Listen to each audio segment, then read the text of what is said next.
Hello, welcome to White Birch Tarot and Astrology. This reading is for, well, it's really for, let's say, April, excuse me, April 2nd, which has already occurred, clearly. And I need a calendar in here because I've already forgotten the date. I don't remember if today's the 4th or the 6th. Today's the 4th. Actually, I'm doing this late the night of the 3rd. Tomorrow's the 4th, Thursday. Okay. This is kind of it's longer than just a day because we have some interesting things happening in the sky. I'm going to start with a quick quote, though. And this quote is really for we have the big solar eclipse coming up at 19 degrees of Aries on April 20th. April 8th. I'm sorry, April 8th. That's just a few days away, so hopefully I will post before then. Yeah, tonight's the 3rd, tomorrow's the 4th. But I love this quote. It goes like this. The early bird might get the worm, but the night goddess gets a black cloak made of stars and a flying chariot pulled by dark horses.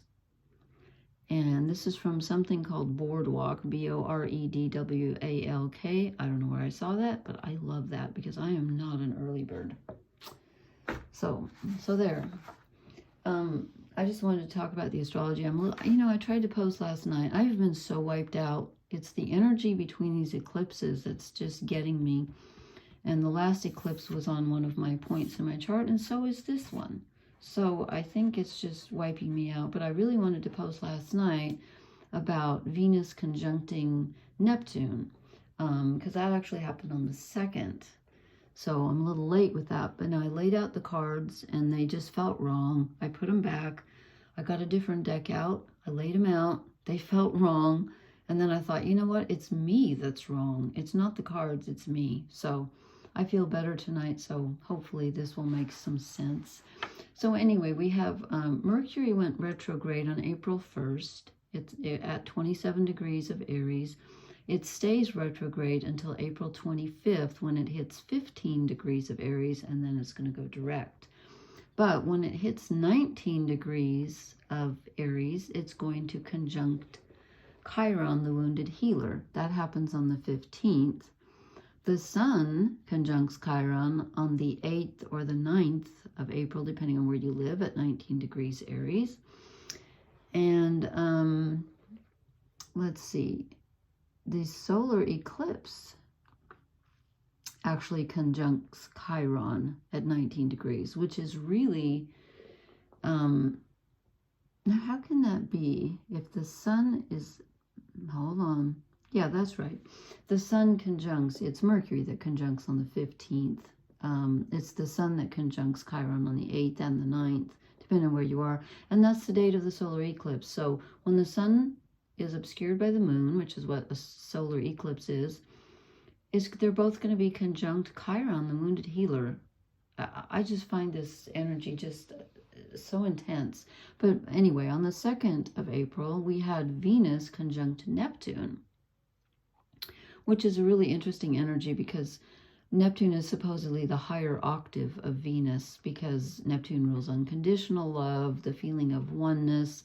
It's also the collective unconscious. And Venus is our relationships, what we value, love and beauty. She's the goddess of love and beauty.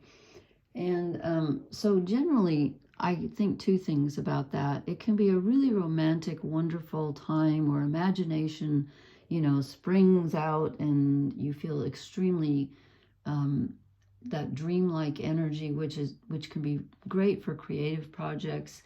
That's the positive side. And then, of course, everything has a negative side.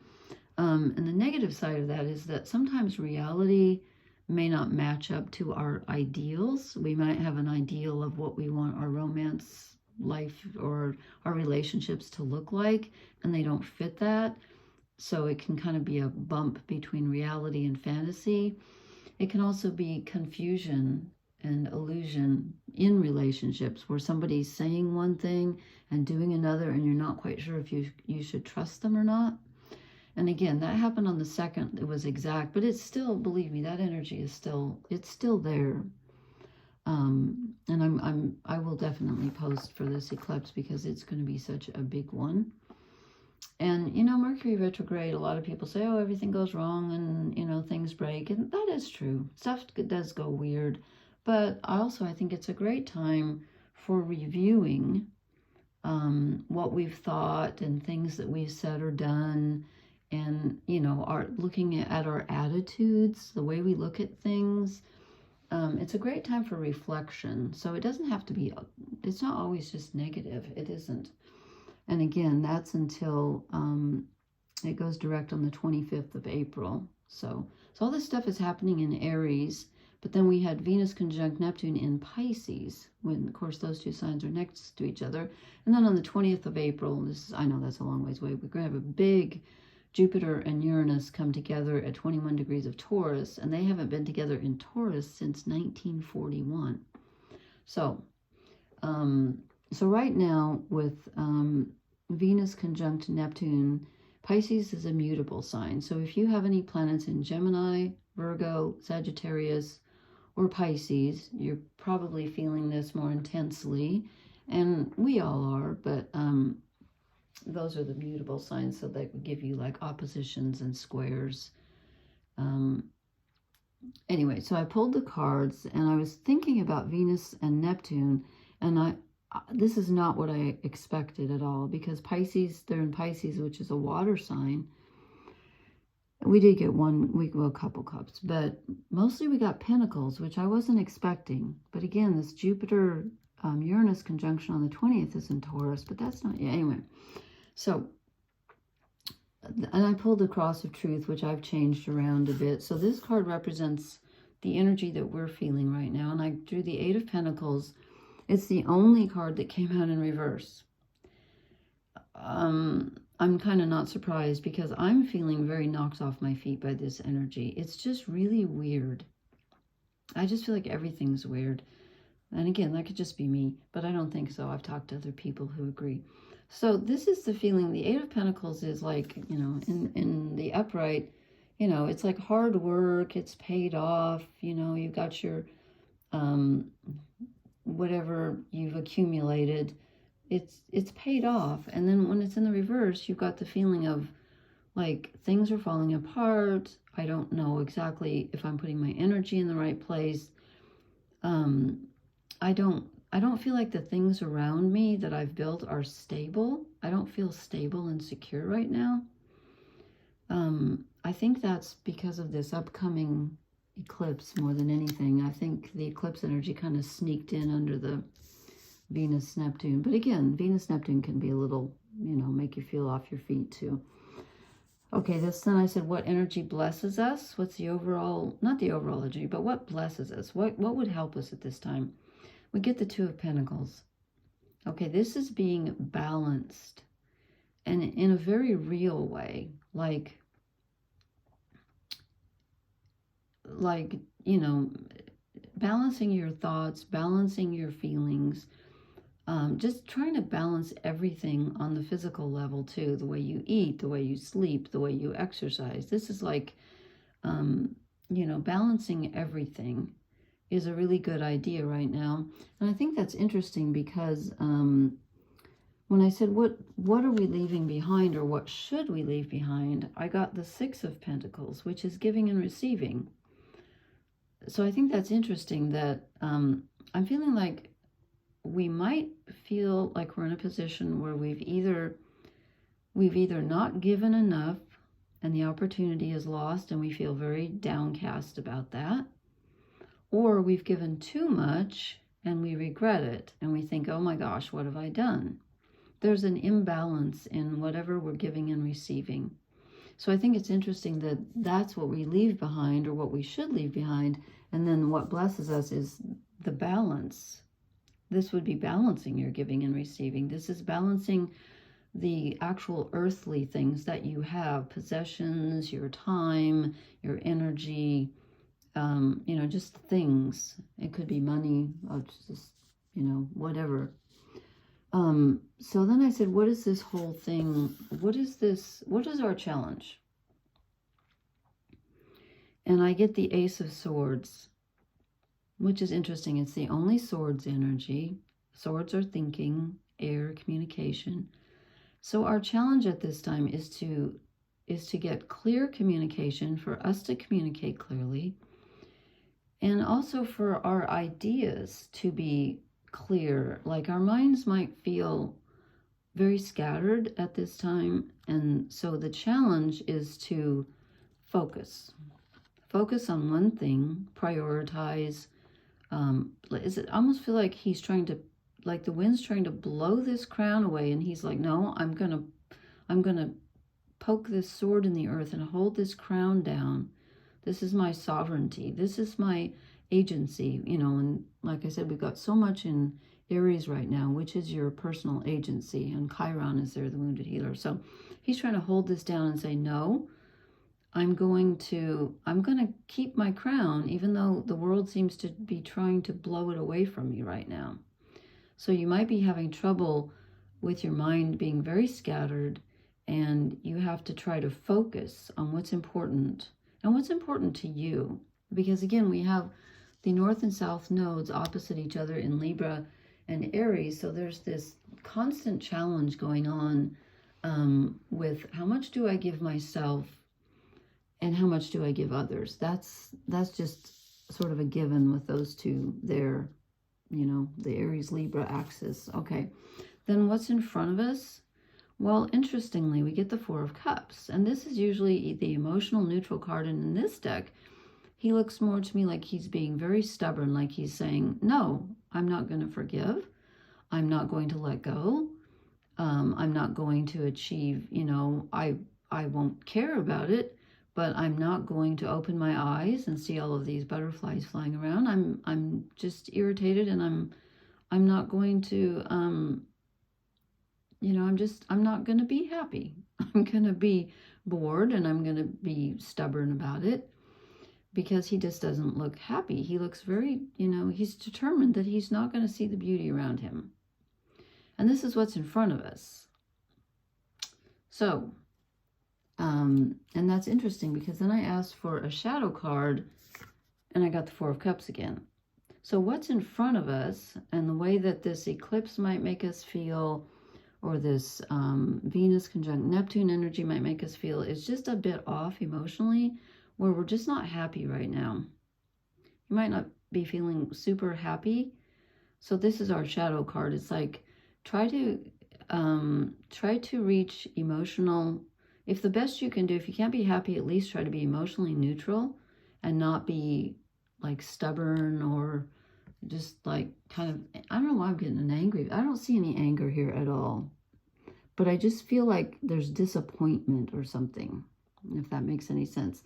And then I drew an overall energy card just to see, because I know this is like what blesses us, but this is the overall energy card, and I get the moon, which I think is really interesting, since we've got that eclipse coming up where the moon is going to be literally blocking out the sun. I don't know if you can see it where you are, but I'm going to be able to see it. Not totally, but like almost totally. And I better not miss this one, because I missed the last one. So, so we get the moon, which I think is fascinating. So this is telling me that, you know, when we have an eclipse, the moon blocks out the sun briefly. And it's kind of a time of, it's a time of endings and beginnings. Yes, it's the beginning of a cycle or the ending of a cycle, or both. But it's also kind of like that quote I read, where the night goddess kind of for a moment gets to block out the sun and say, you know what, look at me. I have the power to take the daylight away from you. And so it's a time for dreams. It's a time for allowing the darkness to come in and letting it be okay. And by darkness, I'm not talking about evil. Darkness is not equated with evil in my mind. So I think this is the moon in her power, you know, giving us dreams. And you might have an epiphany or an awareness during this eclipse. And again, I just feel like with this, you know, here's the new moon, and we're having it's the new moon because it's going over the sun. So I thought that was interesting. Why do I feel like I had another card ready and I don't? I was going to say something. Well, I'm going to draw an oracle card and perhaps it will pop back into my head. I had something important to say. I hate it when that happens. My mind has been all over the place. Oh, and I wanted to say this, you know, since we're having the eclipse in Aries, Chiron's in Aries, Mercury's retrograde in Aries, if you have planets in the cardinal signs, which are Aries, Cancer, Libra, and Capricorn, you might be feeling particularly affected as well. So there's that. I could have sworn I had, okay, this one wants to come out. Okay. This is interesting. Oh, I know what I was going to say. Got it. Okay. The last solar eclipse we had, at least that we could see in the U.S., was in 2017. So I said, does that mean they've had them other places that we couldn't see? Probably. But I was just thinking that that might be a cycle. It depends again on where you live, so that's kind of not fair. To me, this is the ending of a cycle that began in 2008. So just think back to 2017, think back to 2008, and see if you find any correlation.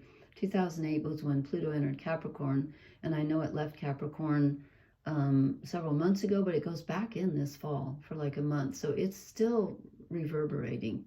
So I still think that you could look back to 2008, and just see, it was April 9th, 2008 when it went in. I remember that very clearly because it changed my life. Anyway, so we get to be fair, and this is interesting because we just had the lunar eclipse in Libra. The south nodes are in Libra. So again, it's like with the Two of Pentacles, our challenge is to balance, and the same with the Six of Pentacles, with giving and receiving. And you know, when I get 2 4s, and it's the same card, 4 of Cups twice, that's like 2 doubled. So it's about balancing. It's really about giving and taking, and things being fair. You know, life isn't fair, I know that, but in our personal relationships, especially with this Aries Libra energy, it's about trying to make sure that things are at least kind of fair. You know, don't be giving out continually if someone isn't reciprocating at all. This is kind of the time, I think. This eclipse, I think, is going to show us who we can trust, who we can't, and give us a feeling of our own agency, and help us put our own interests first for once. Aha. This is exactly the card I was thinking of. I swear I'm not cheating. I should have put it on a little piece of paper and then unwrapped it. This is exactly what I was thinking of. All the glitters. The eclipse is going to show you what is true and what is not. And so, and the same with Venus conjunct Neptune. You know, because Neptune rules illusion, and it rules glamour, things that can, you know, sparkle and catch your eye, and then you find out, oh, that's just fake. That's not, you know, that's not silver, that's aluminum foil. I believe in the UK they say aluminium, which I love. That's even cuter. Anyway, so all the glitters is not gold. So I think this eclipse has something to do with finding out what really serves us in our lives and what doesn't. And that's, you know, goes along with being fair. Everything being just equitable and reciprocal. Okay. All right. I think I've blathered on enough. Thank you so much for watching. Please hit the like, share, and subscribe buttons. I will post again for the eclipse. And blessings, everyone. Good night.